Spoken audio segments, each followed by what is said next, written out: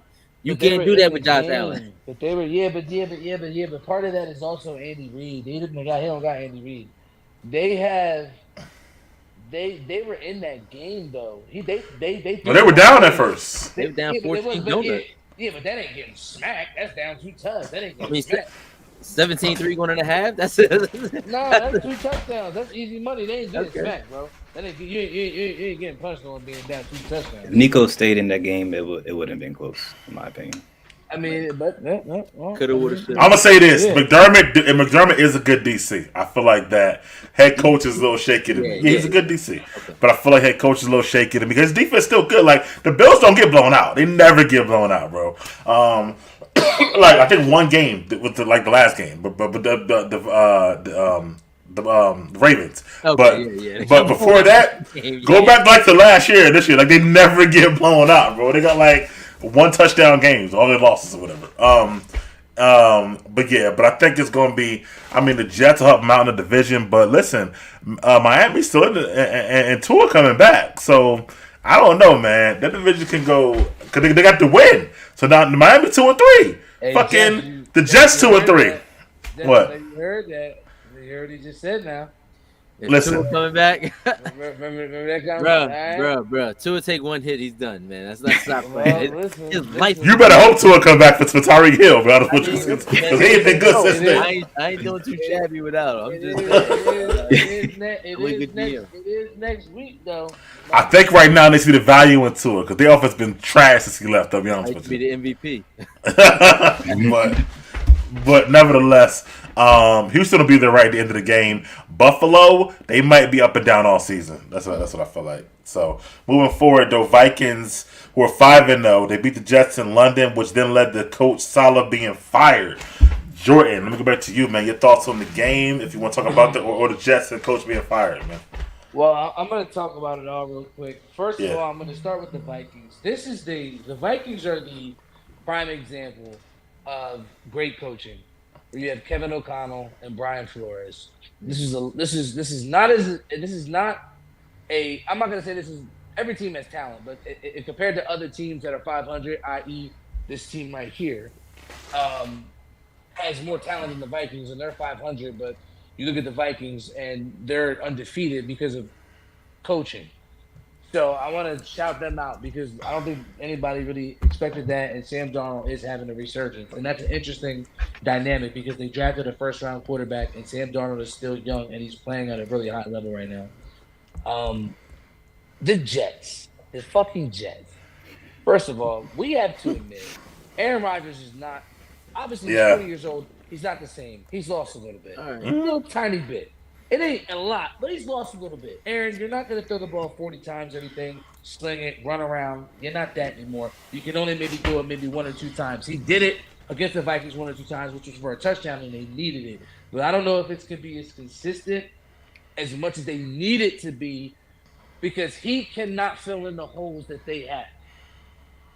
They can't. Their offensive line is not good. They can't run the ball. They have a receiver. I don't think they necessarily need Davante Adams. Like I said, everybody wants to put Davante Adams on every team. I don't know if they need him. I think they need better creativity with the offense, which is I think the reason why Salah got fired because I think there was a report saying that he wanted to get rid of Hackett and he went in there saying that's what he wanted to do, and they said, "Well, we're going to get rid of you." And when I first saw the initial reaction, I'm like, damn, he stunk anyway. He was bad. It was bad decision making on certain decisions on the field. Discipline was an issue and accountability. You noticed that from all the players. It's been like that for the last 3-4 years. He didn't have a quarterback for the first 2 years, so those losses on his record, it kind of sucks because they didn't have a quarterback, but their defense always played well. So that's what kind of made me kind of think about it today. Like, did he get the raw end of the stick? Because the defense was his calling card and they always played well, but the most important things was that decision making and the accountability with the players. So that outweighs the other shit. So that's why at the end of the day, low key justifies the firing. So at the end of the day, you gotta go. And like, I don't think that the Jets have enough on offense to be able to actually be competitive to win a Super Bowl. The offensive line is horrendous. It's terrible. They are going to get him killed. He is one more type of game like that from ending the season in his career. Because it almost ended Saturday morning. Because he had a play where his shit got bent. And I'm thinking, you got to be shitting me. You got to be shitting me. He's one more game like that away from his shit being done. So if they can't protect him, it don't matter if they got Jerry Rice, Emmitt Smith, fucking Terrell Owens. It don't matter. Because if they can't protect him, they're not going nowhere.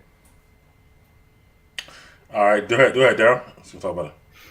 Yeah, I'm with Jordan. Like the offensive line is still the biggest problem for this is the reason why they didn't have Aaron Rodgers last year, and this is the reason why he's struggling now. Like I'm sitting here, Brees Hall, my first pick, just him getting less than 10 carries a game. That's a no-no. Like Brees Hall needs to be Brees Hall for the Jets to be where they want to go.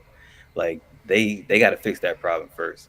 As far as like the overall, I don't remember last time I seen a receiver get 22 targets in a game. Like he was force feeding Garrett Wilson. Like he was trying to develop that relationship during that game, and it just didn't really work out. I mean, the Vikings got a great. Well, I feel like they got the best defense in the league. So trying to turn things around against a team like that's going to be tough.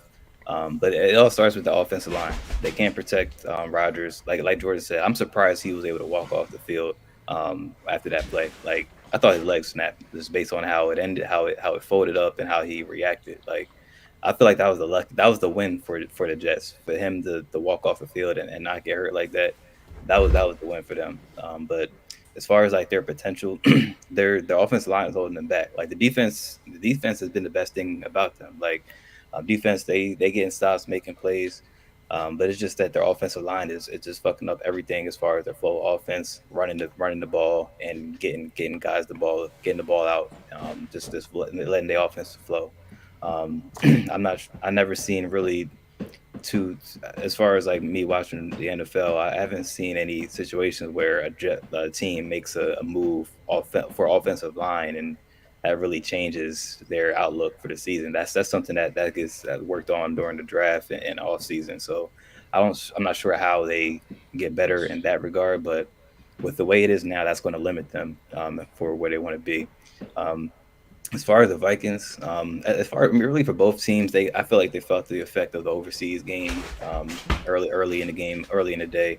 I feel like it just threw both teams off at the end, but I feel like just the best defense ended up winning that game. Both quarterbacks really struggled to get the ball out. It really just came down to who made the more plays defensively. The Vikings, I like what I've seen. Again, I didn't think they would be undefeated so far. I didn't think their defense would be this good. I didn't think Sam Darnold would be this good. They're for real. I didn't have them winning their division, especially with the Lions, how they showed last year and how the Packers ended last year. They might have 3 teams in that division in the playoffs this year. And I feel like the Vikings, they're going to keep this up. I don't see them slowing down. I see them getting better. I see the connection with Sam Darnold and Justin Jefferson getting better. He still ain't really throw the ball to Addison yet. That connection, he still got him. I think Aaron Jones, he got hurt. He might miss some time. But I like Ty Chandler. I feel like he'll fill the void a little bit in between, but until he gets back. But the Jets, their biggest problem is the offensive line, and I just don't see how they improve that to get them to where they want to be at the end of the year. All right, Jeff. Yeah, the international games are weak. I mean, the fact that NFL even considered putting a real team over there is blasphemous and greedy, and it's out of their loving mind. The travel is massively long, but this game itself, Jordan pointed out really good. The Minnesota Vikings are coached well on both sides of the ball. You've got head coaching experience on offense and on defense. The Vikings defense has actually been good the last couple of years, if you ask me. They've had pieces. They might have lost some players, but I think they've been good. They've had mainstays like Harrison Smith and stuff like that stay on par and be able to coach them through this entire process. Sam Darnold he's playing well. He's playing first round pick worthiness right now. I didn't think JJ McCarthy was going to start anyway coming out of college. He's small. He doesn't fit the mold for me for NFL quarterback. But Sam Darnold's playing really well. Having Aaron Jones fits well. Actually, the Minnesota Vikings offense is actually pretty well. You got JJ, you got Jones, you got Darnold, the former pick. I mean, Hockenson comes back at tight end. You actually got some weapons there, honestly. So if we really want to look at it from that perspective. So I'm surprised by their start this season. I think all of us are. None of us really had any faith in Sam Darnold. He wasn't even on the radar, honestly, in reality to us. We were talking about the Bears. We were talking about the Packers, and we were talking about the Lions in that division, just overlooking the Vikings. And that might have been their motivation. They might have known everyone was talking about all these other teams but them. So that's good for them. The Jets on the other, For sure. The Jets on the other hand, the offensive line is bad, yeah, but I also believe that they need to figure out more schemes to have additional blockers. Maybe keep a tight end blocking. Maybe run the 2 tight end personnel, 1 blocking, 1 going out. They've got all the tools. Come on, let's be for real, man. They've got Wilson, they've got Mike Williams, they've got Hart as the third option. You got 2 dynamic running backs, and also let's not forget you got one of the greatest quarterbacks of all time, like one of them, with Aaron Rodgers. So let's be for real. They definitely have enough. I think Sullivan is scapegoat. I think Aaron Rodgers didn't want him. I think he wants Haskins to get the job. I think that this was an Aaron Rodgers call. And now they're talking to him being a coach killer. Like we've seen him get slash coaches all the way down. We talk McCarthy. He didn't like LaFleur's program. LaFleur changed the whole offense around Aaron Rodgers. They didn't play too well. Now you got to the Jets and you got Saleh kicked out of the building. And his defense has been really good. Management is really bad if you ask me. For one, you didn't get Hassan Reddick signed. You should have got that. You should have had that in place before you even traded for the guy, right? That should have been rule number 1. Number 2, you took in Tyron Smith from the Dallas Cowboys, who we knew he was long in the tooth and couldn't really protect as much. Then you got Becton on the other side to really complement him, and he doesn't play well at all either. This should be a run-first offense. This should. I believe Robert Saleh had a fan crush over Aaron Rodgers being the quarterback. And he wanted to make the team surround him. But when you give a player of that caliber, that sort of power, it can become a mushroom. It can become very toxic for your organization and your team. And I think he did lose some of the locker room with his fan love for Aaron Rodgers instead of really just honing in on the leadership. Because Aaron Rodgers is no real leader. He's not a leader. Let's be for real. And he missed the offseason training camp. He missed what he missed? Mini camp, Daryl? Yeah, OTAs. He missed OTAs, but look. I actually disagree with some of that. When you got a guy coming in and you've got new receivers and a guy who hasn't played all last season, every single rep counts as far as mini camp, OTAs. He played no preseason. That's another bad decision that they did. Like, I know they were worried about his injury, but bro, where's the rhythm going to kick in? And this weekend we watched him, like y'all said, we watched him force feed Garrett Wilson as if there was no other person on the field. That doesn't work, bro. Like, you had turnovers based off of that. You have to have some sort of identity, and this Jets team doesn't have an identity at all. And I think that was the reason for Robert Saleh getting fired. He was the scapegoat in this entire scandal. Aaron Rodgers, I think he'll play better as time goes on. I know we're in week 5. We're going on week 6. The London trip was it was an ugly one too. But I think he'll play better. The Minnesota Vikings, on the other hand, I think they'll continue to excel. They're going to shock us. They're going to mess up the entire standings in the NFC. They're going to mess that whole bracket up, right? Because nobody even had them in the picture. Somebody's going to get left at home not being at the dance because the Minnesota Vikings are having such a hot start. As long as they continue to run the ball, pass the ball to Justin Jefferson, who is one of the top 5 receivers in the league, I think it'll be beneficial. But this game was a waste of time, really. Like, I mean, it was 9:30 in the morning, and I was watching it, and it was like, damn, this joint trash, man. I hit my ticket. I'll take it. I bet you. Yeah, I bet. With the Aaron Rodgers TD, but yeah, man. I think the Jets. I don't take a long time. I don't want to go too long. Jets are cooked, man. Minnesota. They are. What Jordan said right there. Great coaching. They're doing some great play calls. Jefferson will always get open. Yo, he's just that good. He's good to have for Darnold right now. I feel like that the Jets are still. The Jets. I just think that the rapport is not there between him and Wilson. I don't think Brees is as good as y'all think he is. To be honest with you, I think he's a solid back, but he's not like a top 5 back, yo. Like to me, Oh, do me you talking about? Yeah, they ain't got no line. He lied. I don't know, bro. I mean, They ain't got no line, bro. Has he had a 1,000-yard season yet? Even like I think he's like all right, bro. Like Shit, man. Listen, put that nigga on the check on that for me, Jeff. Put that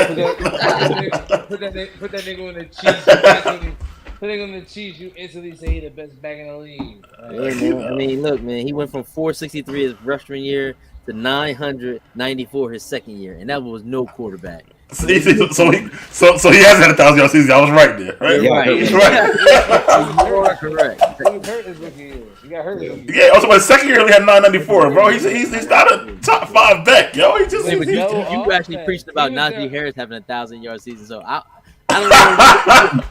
you really gonna stay? I already told you Najee's slow, man. Huh? We know Brees Hall's better than Najee Harris. I think he is, but not what y'all think he is. If we can lean on him for the whole offense, bro. Yes, Yeah, they that's a can. good They point. can. Yes, they can. No, they can't. That's what I'm saying. He needs to get 20 touches a Though, game. but Yes, That's he's bare minimum. 20 20 touches a game. That's He's it. the best player on the offense.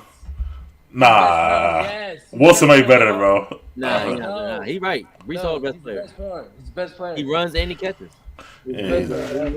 I just don't think he's that guy. It's like I said, to carry the offense. You know what I mean? I just feel like, because they had Wilson. I mean, Wilson's trash, yes, but ain't like they can say, "All right, we'll head to the Brees Hall game." Maybe the old line could be better, but either way, Rodgers, like I said, Rodgers is shelling himself to me. You know what I mean? I think he's upgraded to Wilson, obviously, because he's smarter and he can always make the throws because he always better make the throws, but he can't move as well as he used to.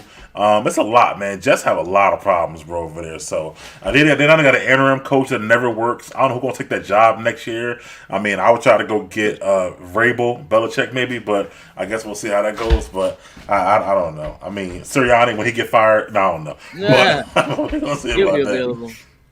But yeah, with the who was it? The Vikings. Yeah, the Vikings. I don't know, man. They definitely good, but how long can they be this good? I guess we're gonna see. Time will tell. So. Next up, Niners, man. Niners, they were up and then they lost, man. It's been happening to them all season. They're only missing CMC, man. All the other guys are there. So, what's your thoughts on them, Jeff, and how they doing? How they lost their game, bro? I think the 49ers are they having a Super Bowl hangover. You know what I'm saying? And I said this all last season. Oh, you did? Yeah. And I knew they were going to have a Super Bowl hangover. It's just how it works out. Injury bug really has been getting the entire season. I expected the 49ers to really put the beats on the Cardinals, kind of get their ball rolling. But Kyler just was special. I mean, the one where he was giving the peace sign from the 43-yard line and took it to the house, massive amount of disrespect. I expect him to be watching his head next time they play because they might be coming for blood for him. Like that was disrespectful.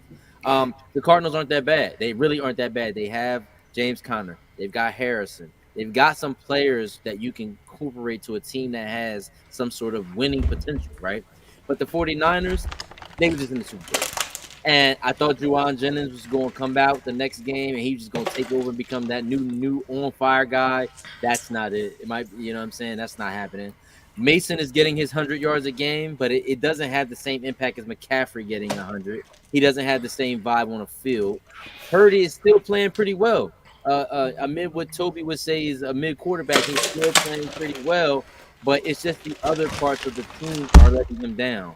I don't know if he's the type of at this point in his career is he's the type of quarterback who can really just rock the whole ship the entire time. He's definitely really really good. I don't know what's going on with Shanahan's play calling, what's his thinking about it, but this is a potentially team where a lot of the parts that are missing are some of the integral parts, and it's making them less than their whole itself. They're still a really good team. The defense is giving up some bread on the other end. So I don't really know what to make of the 49ers. They're going to have an up and down season. I know that. I pray that they don't finish below first in that division with the Seahawks, the Cardinals in that division as well. And the Rams are not any good. So the 49ers are probably still going to win the division. They're still going to make the playoffs.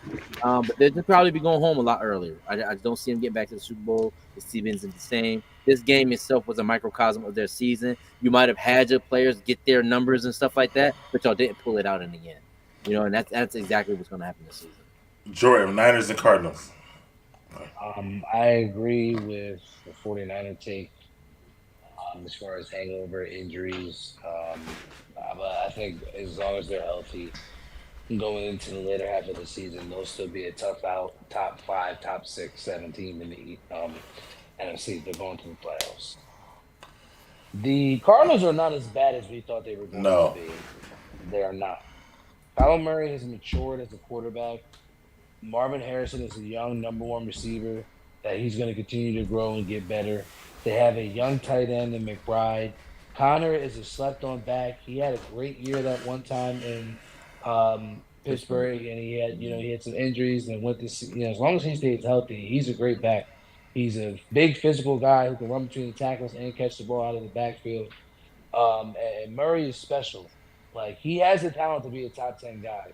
He just had to mature as a QB, stop making the stupid mistakes, and that was really it. You feel what I'm saying?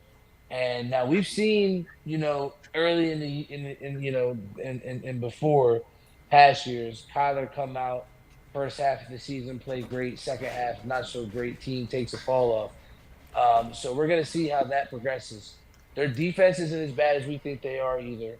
So this is a well-balanced team who's going to compete and be in every game that they play. And I'll be transparent. Because they're going to be able to compete in any game that they play.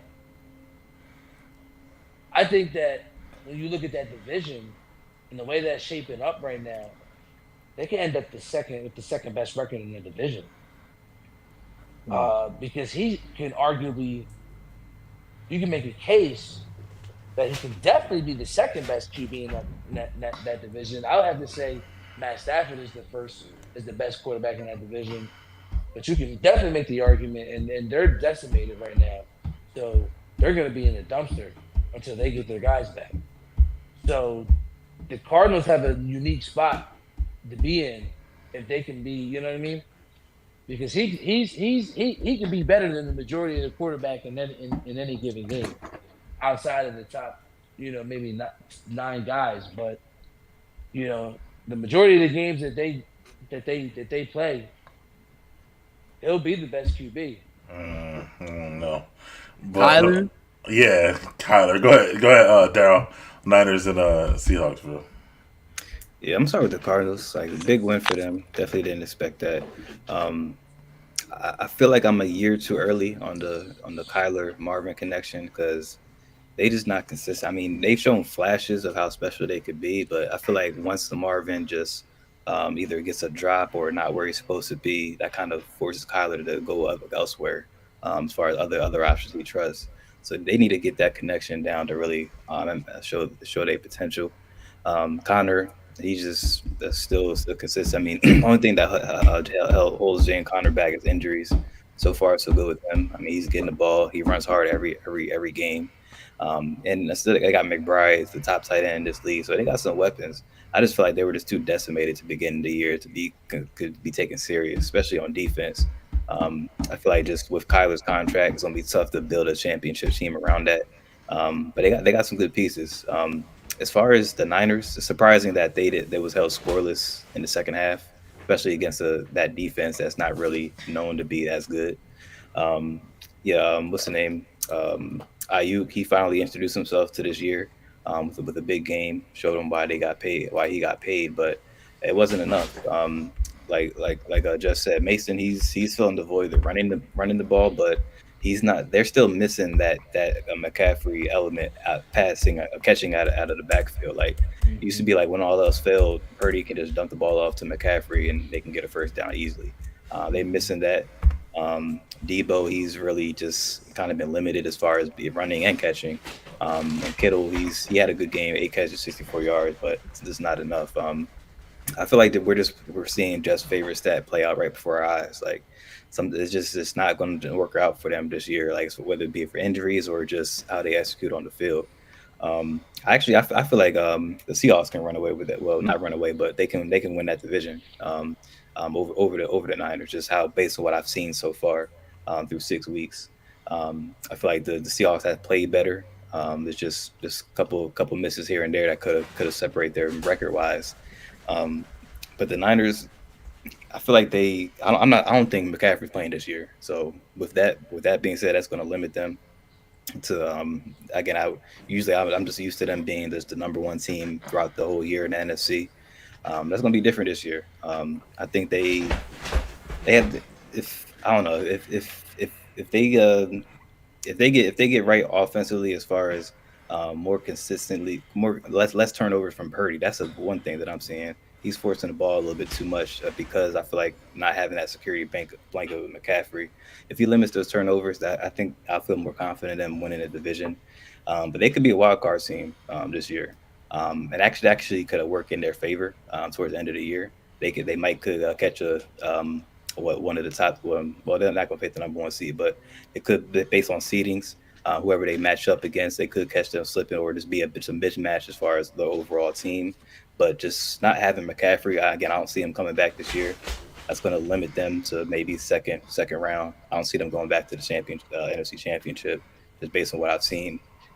And it's just McCaffrey, like he's shown his MVP stature right now. Like they look like a completely different team. Purdy looks like a completely different quarterback.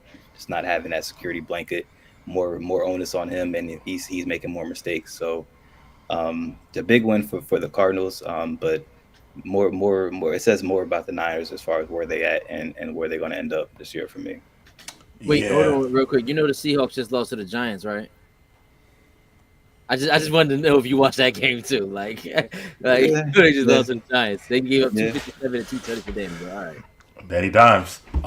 If the Seahawks lose this week, it's over. Dimes gonna win the division, or it's gonna be there. But the window is closed. Jeff was right about that stat. And not the stat, it's just the window's closed, man. And like I said, also again, they got to pay everybody, and they got to pay Purdy next year. So the window probably closed for them. They're gonna lose Debo. I've been saying it all year, and I feel like they're gonna be able to come back after that. As far as the Arizona was getting 7.5, bro, in that game, and I bet that shit. Cause I say, yo, that's too many points, bro, and I just had a feeling. Either way, man, Kyler been okay. I feel like they're overstating Kyler. Like he had 200 yards, I think once. Maybe twice. Like he's been solid. He hasn't been turning the ball over that much, which is good for him, though. But I don't think he's been spectacular. I do feel like Daryl's right about the him and Marvin connection. Maybe a year away, which is fine. He's a rookie, so I get that. But he's a good player. And they're gonna be right here too. So that's another one. Yeah, he's gonna be right. They're gonna be like 9-8, maybe. I feel like at the end of the year, possibly. Yeah, but that's right good, there. though. That's good. Yeah, that's good. That's good for them. But the Niners will bounce back eventually. They'll maybe be like I don't know what the record will be, but they'll get the playoffs. We'll see how far they go, but they won't make the Super Bowl. They definitely a little flawed than they were last year. And I don't know about Kyle. Kyle done been there for years now. I mean, how many years you get? So we're gonna see how that goes. And that's how many years? What to get to the Super Bowl or win? Not a win. To win a Super Bowl? Yeah. I'm saying all right. Because Tomlin been in Pittsburgh for a long time, bro. Tomlin got a chip. He ain't won in a while though. It's been a while. But he got one. Kyle ain't got Wow, one. bro. Like, Nigga, you gotta get one though. That's all that matters. Like, all right, I'm just saying. So I mean, but never. Sorry, we got winning seasons every year though, nigga. Fuck out of here. 9-8 each year. He the best leader of men in the NFL. Yeah, Fuck out of right. here. But ain't that facts? Thank you. But anyway, moving forward, man. Niners will be okay, but they won't go to the Super Bowl. Now we got this 2-minute drill.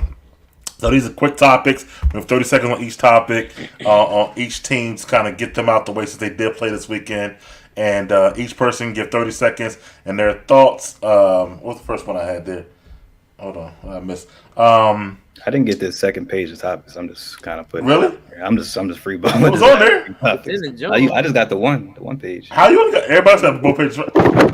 I just got in the group chat. I just got one. First Your political race is done. All right, so this gonna be a 2-minute drill, Dad. We're gonna give a little small 30 seconds on each team. First one, the Raiders and the Broncos. Jeff, you can start. 30 seconds. I'll let you know when the time is up. Got you. So I mean, it was a division rivalry. I mean, again, we having quarterback problems as far as in Las Vegas, and it's just how it's going to be as long as we have it continue. If you got two quarterbacks, you got no quarterbacks. Listen, now the Broncos on the other hand, they actually look pretty good. Bo Nix looked pretty solid. Him and that connection that he's getting with Sean Payton might really take him somewhere in a sense. They got the running back, they got Devontae Williams, but it was just a bad game for the Raiders. We ended up turning the ball over, then we end up bringing Aiden O'Connell at the end. So of course, at that point, we figured the game over. So. All right, Daryl, 30 seconds. Raiders, Broncos. Raiders, Broncos. It's kind of Broncos is starting to play out how I thought. Like I feel like that Sean Payton and Bo Nix connection was going to be good for them. And the defense, like Pat Surtain, he's one of the top QB cornerbacks in the league. He had a 100-yard pick six. I feel like just as far as like that division, unfortunately, the Broncos, Chargers, and Chiefs, they all have better quarterbacks and defenses than the Raiders. So I just think off of that, that's going to have to play out the seedings for the defense. Time, Jordan. Raiders, Broncos. Your thoughts? No, yeah. I mean, these two teams are in a position to where, they have some. The Broncos defense is definitely better than the Raiders, but the Raiders just need to go get a QB. Unless they go get a QB, they can't do anything. As far as the Broncos are concerned, I like what I'm seeing from Bo Nix. I said it earlier in the season. Bo Nix was their best QB coming out, and it's playing out that that's the case. And they don't look that bad. He doesn't look that bad. They get him some weapons. They can do a little bit more. All right, bet. I'm gonna say I picked up the Broncos defense. I knew it was gonna happen. They did well for me. It was the best I could do. I knew they got a good defense though, and I feel like that they're gonna stick with that. I like the way they playing. There's nothing much to say about the Raiders. They're probably gonna have a new quarterback and coach next year, and You think we'll fire him already? Same shit, different day. Yeah, basically. Moving forward. He went the guy before you. I was acting all crazy. Remember? Colts, Jags, 30 seconds. Daryl, go. Colts, Jags.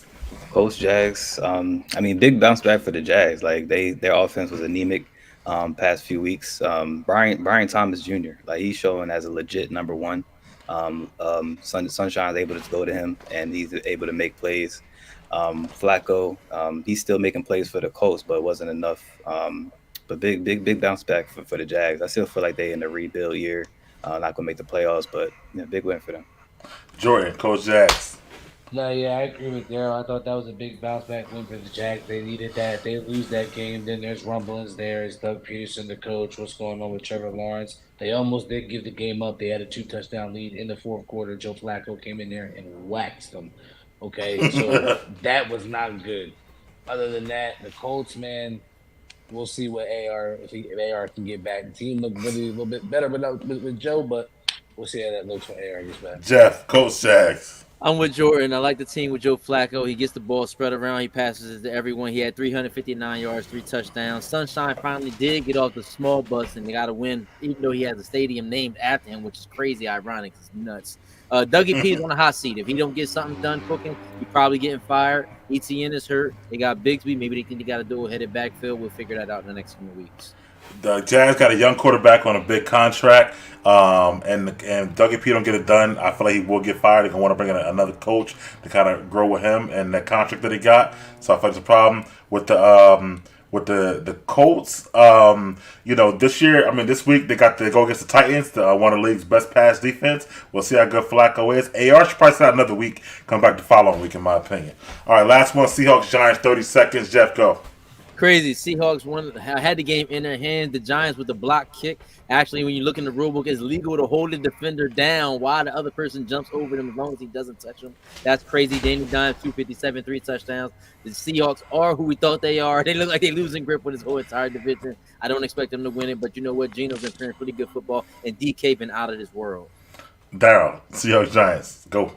Watching Geno, he just frustrates me. Like, I feel like the play is there to be had, and he just doesn't make it. Like, he just holds on to the ball and just tries to do it himself. Like, too many times where he had the first down, check down, where he just holds the ball and gets sacked or takes off the run. Giants, they held tough. Danny Dimes is gonna do what Danny Dimes does. Slayton is like their number. Not Slayton. What's the boy name? Will Robinson. Wandale Robinson. Yeah, He's like Robinson, his favorite target. He always gonna lean I picked into him up last week. And no, what's the name? No motor for running the ball, but they still was able to get the win. All right, time. Jordan, my fault, Daryl. Seahawks Giants, go. So the Seahawks, I agree with Daryl as far as Geno being inconsistent. It all starts with him. They have enough talent to be able to, be a playoff team. So it's all going to start with him. The Giants, they showed me a little bit of something. I don't know if it'll be sustainable throughout the entire year. I don't really have any confidence in Danny Dimes, even though he did play well without Malik Neighbors. We'll see how that, plays out. But I don't really have too much confidence in either of these teams to make any real noise. I kind of like Rob Robinson, bro. Even when Neighbors was there, Robinson got most of the targets, bro. You're tripping. I guess that game against the Bengals, Giants Bengals, he went off. Who, the Neighbors? Yeah, Malik Neighbors. But Neighbors more of a big play guy. I feel like Robinson gets most of the targets. He's more of a possession guy. But I feel what you're saying. I like Neighbors as a better big play receiver. But Danny been playing well the last 3 games. Really look at it, honestly. And then as far as Seahawks, if they lose this week, like I said, they might be cooked, I don't know, they have a tough time scoring in the red zone to me. So that's what especially with DK. So that's what I feel like. Moving forward, locks of the week or any type of pick'ems that you got. I'm gonna start. I like the Lions to cover the 3 over the Cowboys on Sunday afternoon. So it's Lions -3. Not bad. Yeah, I'm giving the Lions. I was actually gonna take the over on this. I was gonna take the over on the points on that. Oh, 52? Really? Damn, okay. 25. I think my lock of the week is the Raiders to beat the Steelers. They giving it 3. I think we're going to cover in Vegas. Let's go. Daryl, you got one? I got Falcons -6.5 over the Panthers. Based on the hot streak right now. Bengals 6.5. No, Falcons over the Falcons Panthers 6. 6.5. Who? What you say? Falcons who? Panthers. Falcons versus Panthers. Yeah. Oh, Panthers. I thought you said Bengals. I don't know, man. If the Red Rockets start slinging it, that's going to be a lot of points. He's been terrible, man. He's been terrible. Yes, he was for me, yo. He gave me 4 points last week, y'all. So I still won. Yeah, Jeez, bro. I was what the fuck. But anyway, all right, Jeff, what's up with the pickles, bro? All right, cool. Pick'ems. Last week we had 3 games. We had Houston and Buffalo, the Buccaneers and the Falcons, and Cincinnati and the Ravens. So crazy. Big up to my boy Jordan. He was undefeated last week. He had Houston, the Falcons, and the Ravens. Only person who picked the Falcons on the whole panel. So he big ups to him. Crush it. Daryl, you was 1-2. Houston, Bucks, and Cincinnati. Man, Daryl. Mike, me, you and Toby had the same thing. We had Houston, the Bucks, and the Ravens. So at the end of the day, unfortunately, to pronounce these results here. So far, Mike 13-6 after 5 weeks. Jordan hopped up 12-7. Right, 1 game behind Mike. It's close now. I'm 11-8. Toby's 10-9. Democrat, come on, man. We need some food. Damn, Daryl. It's all good. This is when y'all take the foot off the gas and I start that shit. I'm not taking the foot off the gas. So this week we got 4 games on the slate because we got the bonus game because it's 3 people playing each other this week. We got the Baltimore Beltway Bowl with the Ravens and the Washington Commanders. Then we got the Jetters. Hold on, I'll fix that. We got the Jets and the Bills. Then we got the Broncos and Chargers. And last but not least, we got the Beyond the Trench Bowl, the Steelers and I know what it is. So Who I wants can to ready to get start? mine. Okay. Zach Toby sent us his first. Yeah. Toby's got the Chargers, the Steelers, the Bills, and the Ravens. He's trying to catch up some ground there. So got a lot of NFC.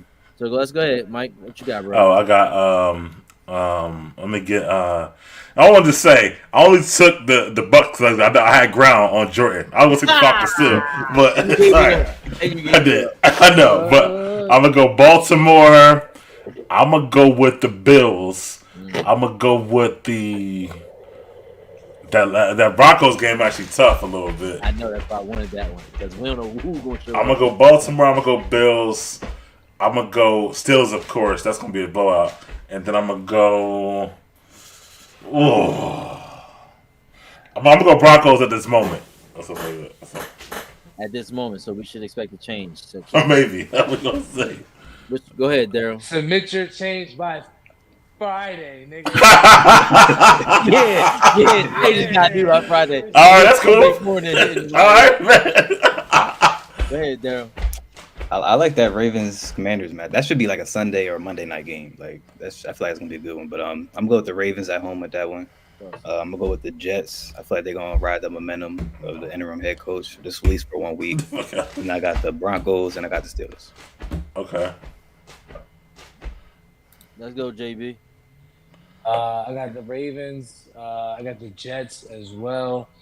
I have the Chargers, and I'm gonna go with the Steelers. All right, cool. I'm going with the. Yo, you were lame for that one, cuz. I need to put that in. So look, I'm gonna go with the Broncos. I'm going with the Jets too. I'm going with the momentum. 1 game, 1 win. I'm actually going with the Commanders, and of course, I'm going with the Black. Don't do it. Don't do it. Oh. I had no faith Black in and Justin gold? Fields. You see what I just told him?